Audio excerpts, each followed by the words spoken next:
This is Made in America with Neil Asbury and Rich Rothman. Welcome to Made in America. I'm your host, Neil Asbury, together with co-host Dr. Rich Rothman. So, Rich, we got an incredible show today. We got some really great guests. We got some incredible sound bites as well from folks around the country commenting on the state of affairs. And I got to tell you, as an entrepreneur, there's a lot to be worried about right now. There's a lot to be concerned about, not least of which is runaway inflation.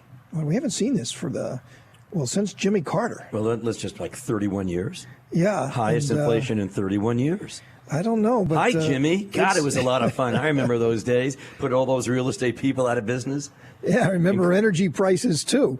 And we got a president today that's declared war on the energy industry in our country, which is absolutely insane.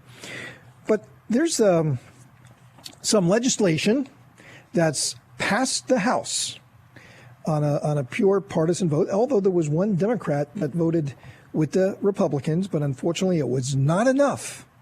And Build Back Better passed the House. So now it has to get through the Senate. And that is where it gets a little bit more complex. Thank God for Senator Manchin of West Virginia. He's standing up, but will he withhold the pressure, the heat? I can't imagine what this man is up against right now with his own party and the special interests and how they are hounding this guy. Now, President Trump came out just recently and said he thinks that Joe's going to cave. I don't know, Rich. I pray not. As a West Virginian myself, they're pretty tough down there, and I got to hope that Joe stands on his principles like he says he will. Well, I'm really glad we have Chris Stansberry on the show coming on as our first guest. This is terrific because I'm really interested to know on the street, Main Street in West Virginia, what the people are really thinking about. Because if you look at Joe's history, and how he's voted in the past, and that usually, he'll complain, and then at the end he votes with the Democrats anyway. So I really want to know, is he going to hang in there? And what are the people thinking about it? I got to tell you something. Joe is looking older over the last 3 months. It's aging him. Well, he's got the weight of the world. Oh, my God. He's got the weight of the world. Got the weight of the Democrats. I mean, they're wild people. Yeah. Take no prisoners. Well, Rich, that's a great segue to introduce our first guest who's been with us before. We love the guy, Dr. Chris Stansberry. He's a partner at West Virginia I Consultants, and he's a member of the Job Creators Network. We have Alfredo Ortiz. I love him. He's on the show quite a bit. He's also a former Republican member of the West Virginia House of Delegates. Chris, welcome back to Made in America. Hi, Neil. Thanks so much, Rich. Great to be here. Thank you. So, if you take a look at Build Back Better, it's all about killing fossil fuels, killing the coal industry. It's all about unlimited illegal immigration and everything that stands for. It's all about hyperinflation. And, we could keep going on and on and on. I mean, how is any of that in the interest of West Virginians? And will Senator Manchin be able to stand up to the pressure that he's under? Well, I think West Virginians are really frustrated with the dialogue that's been going on in Washington. As growing up here, Neil, you know that we are heavily involved in natural resource production between coal and natural gas and timber. And a lot of good West Virginians had spent their whole lives in the coal mines and in the oil field and, working their fingers to the bone to put food on the table for their families.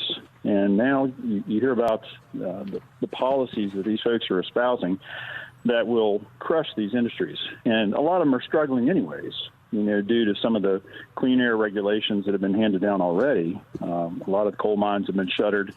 A lot of our coal communities are just barely hanging on. And so now to have a president in the White House who has set his sights on all these green energy initiatives, and we know that will be the death knell for these industries in West Virginia. And it's hard to understand as an everyday person on the streets here why somebody who, wants supposedly to fight for the middle class and to fight for the underprivileged, why they would target an industry that has supported so many middle-class families across West Virginia and across the country over the years. These are the people that are suffering. You mentioned inflation. Those are the folks here on the streets in West Virginia who are having a hard time putting food on the table and gas in their tanks, to get to work. So a lot of people are frustrated here on the streets. Senator Manchin has shown some promise in the last few months. I mean, a lot of folks in West Virginia have supported Senator Manchin over the years. But as you know, West Virginia has really flipped. We have a Republican-controlled legislature, Republican in the governor's mansion, Republicans in all of the statewide offices. So, I mean, it has really flipped in the last 10 years. And Senator Manchin is the last federal Democrat. The other Senator Sean Moore Capito, is Republican, and all three congressional folks are Republicans as well. So, he understands that his demographic has shifted here in West Virginia, and I think that if he wants to remain viable politically here in the state, that he really has to listen to his constituents and know that most of them are upset about Build Back Better and what it means for the Mountain State. I find it so amazing, and I'd love to know what the folks are saying down there. When, for example, Biden turns around and one of the first things he does is close down XL Pipeline. I mean, I don't think he even took off his jacket from the inauguration, and that was done. And then he turns around and gives Russia, something we can talk about later in the show, what happened with him this week with Putin. And he turns around and gives Russia the only leverage we really had was to control the Russian economy was energy. West Virginia played a very important role in that. In job creation, all the things that make sense for the middle class that they portend to say that they care about, and that went right out the window, including the political leverage that we had over Putin as it came to Ukraine, as it came to Germany, it came to other countries in Europe. So, I mean, what are the folks thinking when they see that overseas gets better, shrift than we do right here in the United States, and we're backhand and, hand out, please help us, OPEC. It's got to infuriate the folks in West Virginia who are great Americans. Oh, they're upset. Again, for generations, we've had folks working in the oil field, working in the natural gas industry, and in the coal mines, and to have a president who's so anti-energy, it's infuriating folks here in the Mountain State. And to see his moves in Russia, to see his moves at our southern border, the discussion about supporting illegal aliens with $450,000 and things like that. I mean, it's really frustrated the everyday West Virginian who's struggling to put food on their tables. They're saying, where's our $450,000 check? We were born and raised here and fought for this country, and the sweat of our brow supplied energy for the Eastern Seaboard for the last 100 years. Where's our help? Let's, Chris, let's listen to Senator Steve Daines from Montana, who had this to say this week about Build Back Better. Well, this is a massive and reckless tax and spending bill. It's as if the Democrats are launching cash cannons of borrowed money across our country. It's going to raise the debt by $800 billion in the first 5 years at a time when we've got inflation. This is a hyperinflation bomb that they're dropping on the economy. In fact, Montana families expect to see a 45% increase in their energy prices this coming winter. A hyperinflation bomb, Chris. A hyperinflation bomb. And what he says, would sum up the whole country, including those in West Virginia.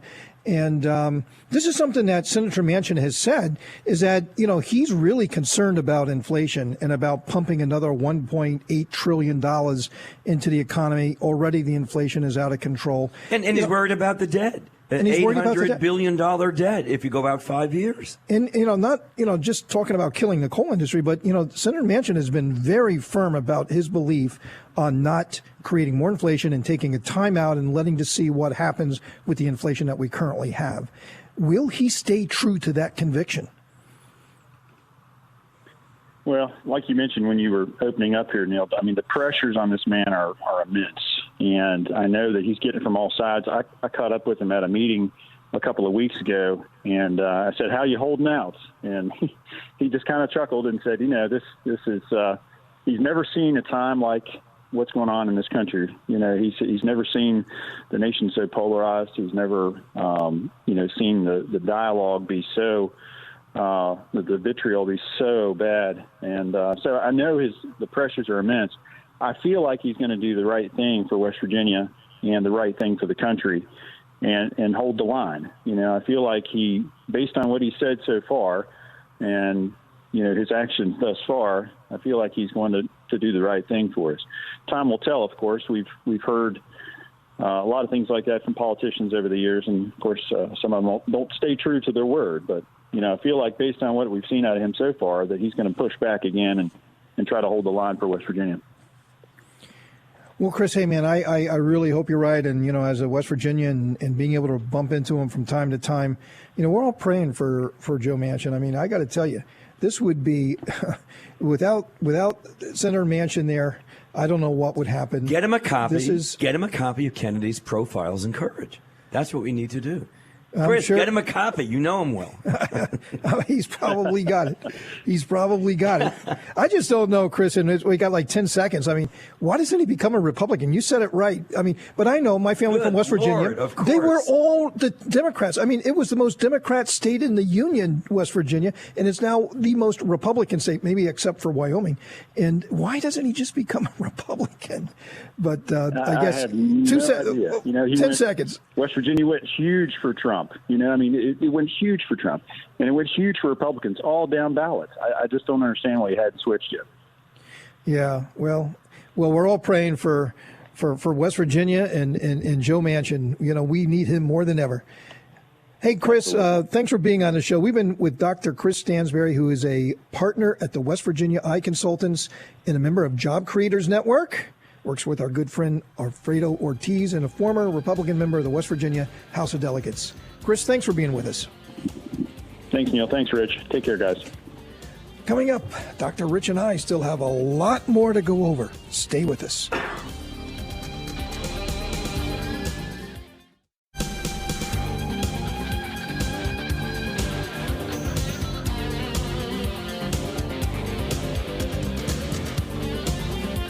Welcome to Made in America. I'm your host, Neil Asbury, together with co-host Dr. Rich Rothman. So, Rich, a really great conversation with Dr. Stansberry on Build Back Better and what's happening in West Virginia, and specifically praying for Joe Manchin to hang tough. And I got to tell you, he's got the weight of the world on him right now, but he's got to pull through for us. I think he will. You're a little less sure, but I think he's going to. And another thing that Senator Manchin said is that he just will never, ever, ever go to weaponizing the IRS and creating these thousands and thousands of IRS agents. 87,000 new agents, 80 some odd billion dollars for the IRS. That should scare everyone who's listening to the show right now, including us. That's bizarre. Including us. It's bizarre. It's like horrible. It's like they just send out notices to everyone in America. You're under an audit right now, and we're going to come in and we're going to shake you down. And our kids. I mean, if they're going to go for something under $10,000 that they're going to be looking at. I thought the threshold was if you made a $10,000 deposit in your account, that gets reported by your bank to the IRS anyway right now. Right. I mean, it always has been. Yeah, it always has for a long time anyway. But adding 87,000 individuals who, by the way, have the right as an agent to go after you without going to their superior except on a quarterly basis. By the way, that's in the law, too. They're making it a little bit more liberal, pardon the pun, in the sense that an agent, a lower level agent at the IRS, can initiate an audit as opposed to going to the next level up and having it checked, double checked, and signed off on. They will do that in retrospect on a quarterly basis. That should scare everybody. And you talk about our entrepreneurs and our small businesses that are already dealing with so much red tape and regulation and supply chain issues. Oh, it's just awful. It's just awful. Now you're going to be sending, this army of IRS agents after our small businesses and entrepreneurs, as if they don't have enough to worry about. And now they have that. Man, it just can't happen. It can't happen. This bill cannot go through. Now, look, there's a lot that still has to happen here. The Senate will never, ever agree to what the House sent over. Well, yeah, there's definitely going to be changes to this thing. It's not going to look a lot like what came over from the House. I know there will be changes if it does go through. And let's just hope that those changes are the things that's going to at least be not so devastating to our small businesses and our job creators. And Rich, we just talked about, what is the cost of this thing, right? Dr. Stansberry talked about $800 billion. $800 billion deficit. Going out 5 years and scoring it correctly. Right. And that's, and there's still a lot of funny accounting going on, even just to get to the $800 billion range, right? So they take, the program is authorized for 3 years, but we've taken 10 years worth of revenue in order to support the program for 3 years. With the plan of being, okay, that's just wrong to begin with. I mean, anyone can understand that. But but they expect in 3 years it'll be popular, so it'll just get reauthorized because nobody will want to take it away. So, I mean, there's a lot of shenanigans going on here. But one of the big shenanigans is the White House actually saying that there will be cost savings that will offset inflation. Now, I never heard cost savings. And it will be free. I understand cost savings offsetting the cost of something, right? Cost savings meaning that, you're going to save money so you can pay for this thing over there, right? Addition by subtraction. You're going to subtract something here, you're going to add something there, and it's supposed to equal. But cost savings to offset inflation? Let's listen to the White House economic advisor this week. Experts across the board have looked at it and have concluded that it won't increase inflation because it's paid for. When you pay for investments, you don't actually add aggregate demand to the economy. So we're actually, paying for our inflation. That's we're right. Paying for our inflation. That's right. And this is going to be great. It's going to be Jake, according to... Because it's paid for. Neil, this is what I find incredible. But it's not paid for. Of course not. And anybody who has basic economics 101 will tell you that. But what I find astounding, and by listening to the economic advisor to the president, is that if you listen to the middle-of-the-road conservatives, and even if they're still in existence, which I tend to doubt, middle-of-the-road Democrats, they're saying, this, if you score, it's $800 billion. But if you listen to the White House folks and the Democrats, they're saying, oh, no, this is for free. It is such a diametrical difference. A 180-degree difference from what the conservatives are saying, what the senators and the congressmen are saying on the Republican side, versus the Democrats. It's almost like a Twilight Zone. Really, like the monsters are due on Maple Street really soon if we pass this bill. Good people become bad people. So try and figure this out. To me, it's astounding that the differences are so polarized in this whole scenario. Just astounding to me. Let's just listen real quick. This is a quick soundbite. Senator Barrasso from Wyoming, who happens to also be a medical doctor. We have record inflation right now. I view this as a back-breaking bill for the country with the kind of expenses, the spending, the adding to the debt, the inflation, the taxes that are going to hit the American people. And, for Joe Biden to say we have to spend even more money on top of inflation, I mean, to me, this is Alice in Wonderland logic. He's the Mad Hatter out here. Well, Rich, I think that summarizes it for me. Yeah, it's a great way to kind of button up this segment. And we're going to be talking a lot about this going forward. Obviously, there's going to be a big debate, especially on the Democrat side. They're going to be pressuring Senator Manchin, Senator Sinema. And this thing, we've not heard the last of this. Oh, the pressures are enormous. Enormous. Because this is the transformation of America, going back to Obama, right into Biden. So this is a very important fork in the road. And I'm telling you right now, the gatekeepers, Manchin and Sinema. Manchin and Sinema. Hey, Rich, we're going to shift gears. We're going to talk about mandates, COVID mandates, and what Mayor de Blasio just recently did in New York. We have Kris Kobach, General Counsel for the Alliance of Free Citizens and former Kansas Secretary of State, coming on with us in just a moment. Stay with us.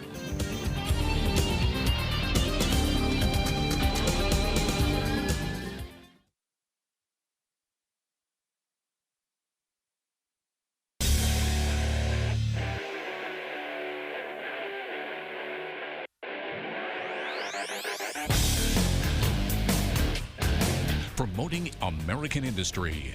This is Made in America with Neil Asbury and Rich Rothman. Welcome to Made in America. I'm your host, Neil Asbury, together with co-host Dr. Rich Rothman. Hey, Rich, I'm really looking forward to this next guest in this discussion. As an entrepreneur myself, as a manufacturer with with over 500 employees, and obviously, more than 100. So the OSHA getting involved with the vaccine mandate, and of course, I'm impacted by that. I really am not set up to manage that. How do I manage that? And there's the other thing too, that we don't have access to employee health records. We just don't. We can't ask about. Well, why not? Health. Your local restaurant gets them. Well, I mean, I don't understand that. You can't. I thought ask. HIP is out the window right now. You're gonna under have this administration. You're gonna be down at the labor board there. Neil, with lawsuits if you start getting involved in your employees' health records. My vet for Bogart the dog, great dog by the way. Bogart the dog's vet has to know if I'm vaccinated when I go take care of. I just did it. I took him in for some shots. I had to show that I was vaccinated. So everyone's finding out what they're doing. I think the valet parker will do that in Fort Lauderdale. Just saying. Well, you're taking, a little hyperbole, but I'm making the point. Yeah, you're taking a precedent here to where, people's privacy is respected. And now you're asking entrepreneurs, small businesses, now to become the cops, the police officers of the administration. I mean, that's implementing something that, we would get in trouble for even suggesting getting involved in people's health. Hey, but that's what's going on, and it's not good. So we're going to bring on right now Kris Kobach, who's the general counsel for the Alliance of Free Citizens and the former Kansas Secretary of State. And Kris, I mean, it's really great to have Kris on the show because he is representing a group of North Dakota employers and employees in against and with this lawsuit that they want to overturn these mandates. They just want to say these mandates are unconstitutional. They're illegal. And his case has now been consolidated in a larger case and is now before the Sixth Circuit with many other litigants in states that are looking to overturn the mandates. And there's been a lot of success in overturning the mandates in the last weeks, actually, in the last days. So, Kris, welcome to Made in America. Great to be with you.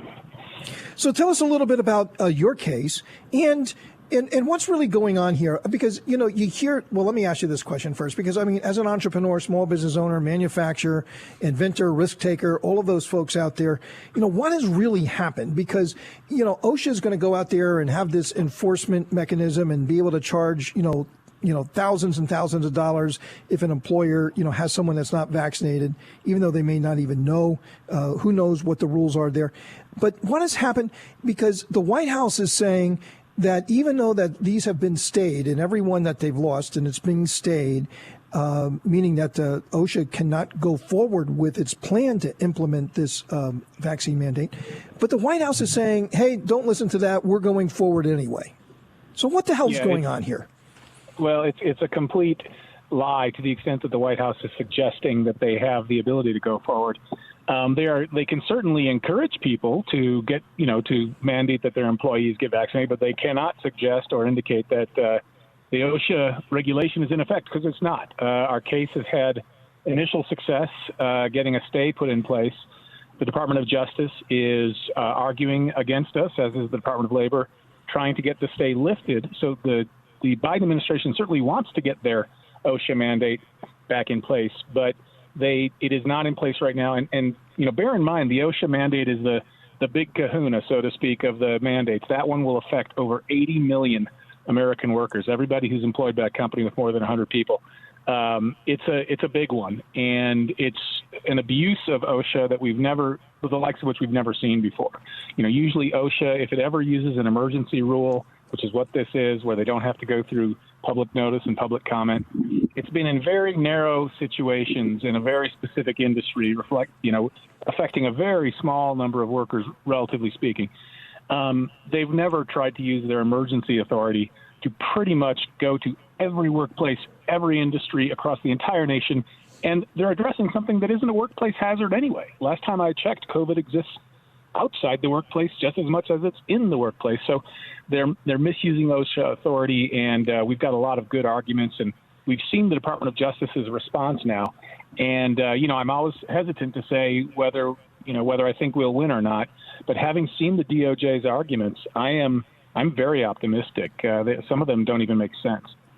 Well, it would appear that you are in the right path for this. A lot of constitutional scholars have been out there talking about this, and there is, from what they're saying, and I believe, isn't there a case that they're referring back to? Is it what, Jacobson? Goes back a number of years. Section 205, where they're saying that, well, based on that, we have the right to go ahead and do this.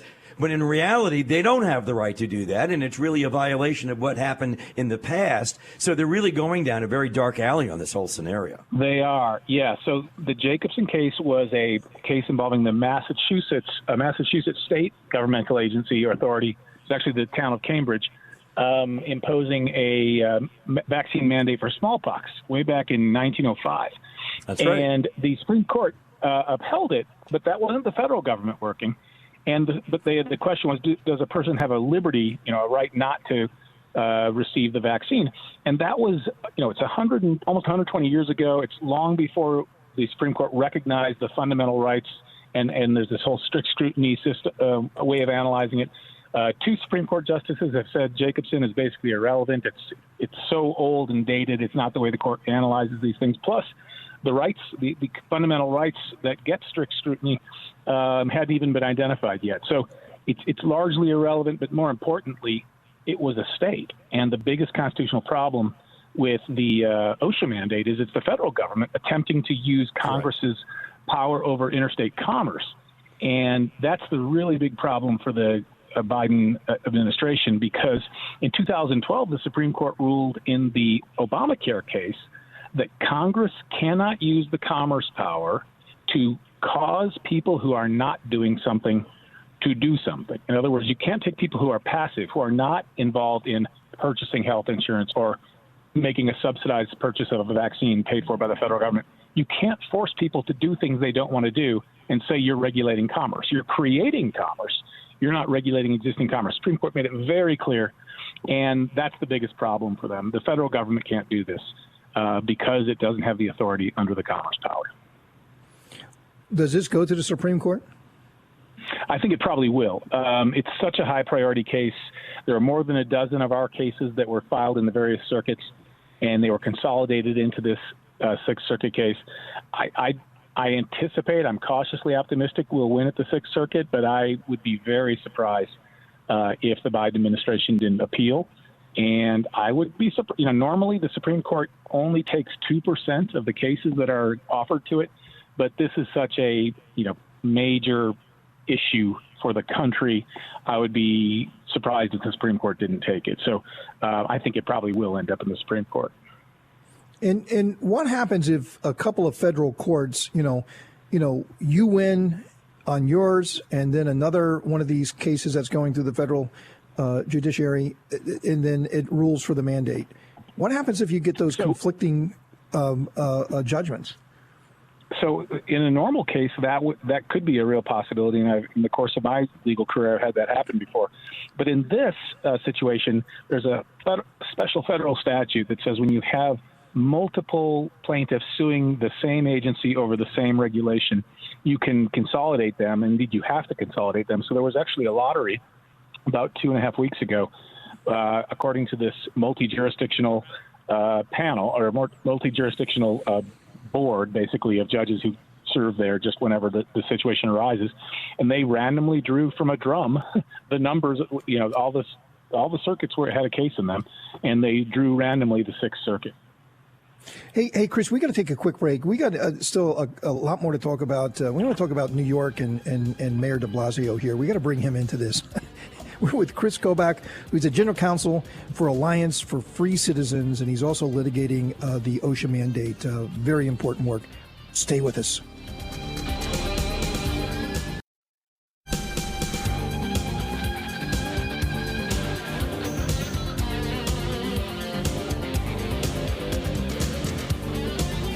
Hey, folks, we're back. This is Neil Asbury together with co-host Dr. Rich Rothman, and we're together with Kris Kobach, who is the General Counsel for the Alliance for Free Citizens and also the former Kansas Secretary of State, and he is representing a group of North Dakotans who's right now trying to overturn the Osha mandate for the vaccine. And It's a very important case right now. You're reading about it in the papers. It's now been consolidated with other cases, and we feel that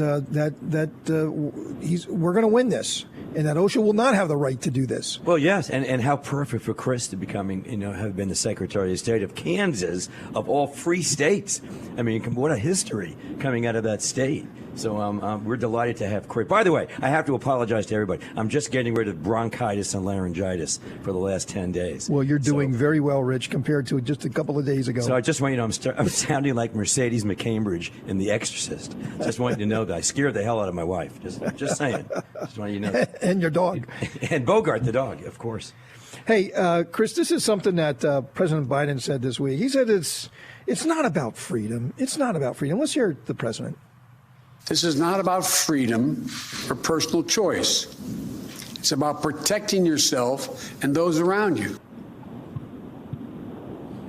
So, Chris, it's not about freedom. It's about protecting against. It's the greater good. It's the thing you should do anyway.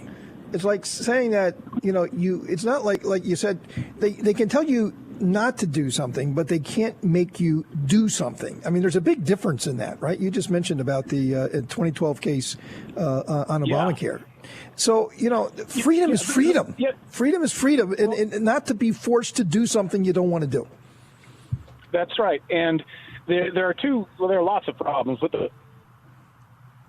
liberties, and the Supreme Court has recognized that we have a liberty interest protected by the 5th and 14th Amendments not to take unwanted medical treatment. There are many, many cases. The Cruzan case, many people might remember Nancy Cruzan in the 1990s. That was a case involved recognizing that liberty. The Supreme Court has held in so many cases that you can refuse unwanted medical treatment, and that is protected by the 14th and 5th Amendments. And so that's a freedom we enjoy. And for him to say it's not a freedom, he obviously doesn't know his constitutional history or the cases that the Supreme Court has litigated. And secondly, he's trying to make the argument that, you shouldn't be able to exercise your freedoms if you're going to hurt other people. Well, we're now 2 years down the road with this epidemic. And we know that the vaccines don't stop you from getting it, and they don't stop you from transmitting it. Now, the federal government has backed off to the position, they still prevent you from getting really severely ill when you get it. But we know it is absolutely true that they do not stop you from getting COVID, and they do not stop you from transmitting it to others. So the idea that the vaccine is necessary so that you can protect people around you is completely bogus. The only people who actually have the ability not to get it, or a very high propensity not to get it, are those who have natural immunity. And the White House just keeps on ignoring those studies. It's the elephant in the room. Natural immunity is the actual thing that really helps us the most in this situation, and they don't want to talk about it because they're selling the vaccine so hard, and they just don't want to talk about natural immunity. That's right. And then we have these unelected technocrats who are telling us what to do, like Fauci and others, who keep moving the goalposts, who say, well, it's 2 shots and it's 3 shots. Now people are saying 4 shots. Well, maybe it's every quarter. Well, maybe it's sooner than that. But the point of the matter is it's so malleable and capricious as they're going forward that I think it makes your case even better. So, Chris, you got 10 seconds to kind of sum it up, and we're going to have to go. This has been very fascinating. Well, I would say this. People should be hopeful. Not only did we get a temporary injunction to stay, is technically what it is in our case, there have also been stays put in place on the mandate for federal contractors and on the mandate for people who receive Medicare or Medicaid money. So 3 of the 4 mandates from the Biden administration have been stopped in court, and I am hopeful that all 3 will remain stopped in court. Well, Chris, that's a great way to sum up this segment. There is hope. There's hope. Kris Kobach, General Counsel for the Alliance for Free Citizens and the former Kansas Secretary of State, and involved in a very, very important piece of litigation right now before the Sixth Circuit to overturn these OSHA mandates. Chris, thanks for being with us. My pleasure. Coming up, Dr. Rich and I have some final thoughts for the day.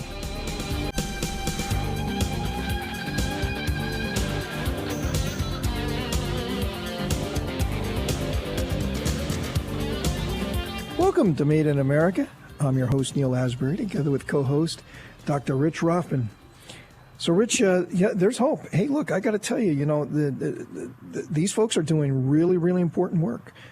Chris and his group litigating the OSHA mandates. I mean, I got to tell you, I mean, that's scary. I just don't know what they're thinking, to put our small businesses on alert that now you're an arm of the federal government to implement their policy, whether or not you agree with it or not. And if you don't, and somehow you have to dive into everybody's health records, which you're not supposed to do, and if someone is not vaccinated and you miss that, you're charged thousands and thousands of dollars every day.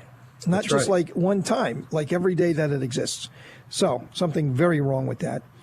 Hey, Rich, let's listen to a small business owner in Georgia, Ruel Joyner, who said to Biden, just please stop helping us. And Ruel, what would you say to the president? Steve, everything this guy does has been counterintuitive to what has helped small business. We really just need them to just stop helping. Okay. I was happy to hear that he at least met with Etsy yesterday, which is a website of makers. But meeting with CVS and other large businesses, how's that going to help small business? Yeah. I think he sums it up. Yeah. Stop helping us. Stop helping us. See, the question is, and everyone should be asking themselves this, can you name anything that the Biden administration has done for the American people that's helped them in any way? Because Ruel doesn't seem to think so. But seriously thinking, can you think of anything that they've done, whether it's the border, whether it's energy, whether it's health? I mean, he was supposed to stop COVID. Of course, he hid out. I mean, this is amazing. He hid in the basement during his campaign. But he said, he put it out there that he was going to stop COVID. We've had more people die from COVID this year under the Biden administration than the year prior to that when Trump was there. And we didn't even have the vaccine. Now we have the vaccine. It's just an amazing point. Well, let's listen to Congressman Jordan, who was on the show just recently, and the great congressman from Ohio. Well, he had this to say about President Biden. No, there isn't one policy they've done that's been any good for the country this year. And, of course, the biggest thing right now is inflation. You want to buy a home, it's going to cost more. You want to rent an apartment, it's going to cost more. To put food on the table, it costs more. To put gas in your car, it costs more. And, of course, Thanksgiving turkey and now Christmas presents all cost more. We're at a 31-year high in inflation.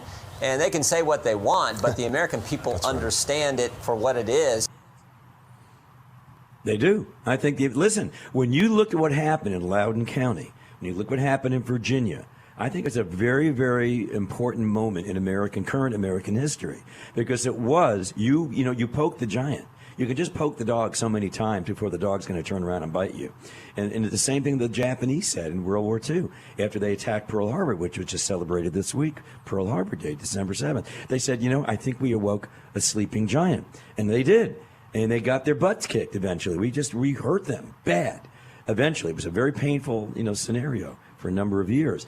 But we're on the cusp right now. America knows, average people out there, hardworking Americans, average American, middle-class Americans, lower middle-class Americans, upper lower-class Americans, all of us who work so hard know that we are not in a better place today than we were just a year ago. All you have to do is go to the grocery store, you'll see that. And by the way, there are a lot of empty shelves. I got to tell you something.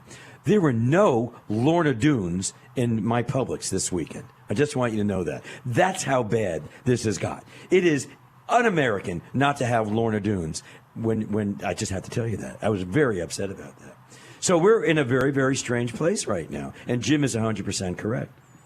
Yeah. And, hey, look, we got to shut down this Build Back Better. Please, please, please. I hope we said a lot about that today already. Save the country. Kill the bill. We got to shut it down or cripple it to where the House can't vote for it, or if they do, they got to hold their nose, and it's going to be something completely watered down. I mean, that's the outcome that I'm hoping for, that it just doesn't get passed, or if something does come out of it, it's just completely different than it is. And then we have midterms coming up, very, very important midterms. And did you see the poll that was out this week? That it was a Wall Street Journal, too. I mean, Wall Street Journal polls are a lot of times very, very pro-Democrat, right? And what did it say? That the Hispanic vote right now is tied between Republican and Democrat. Actually, there's one out there that says 54% of Hispanics will vote Republican. and not for the Democrats. Right. So they're very upset. I mean, it used to be like 70-30 Democrat, and now it's a toss-up for the Hispanic vote. And that's really amazing, really amazing. Hey, Rich, we're out of time, but we're going to be back again next week for another adventure of Made in America, where we never stop fighting for your jobs.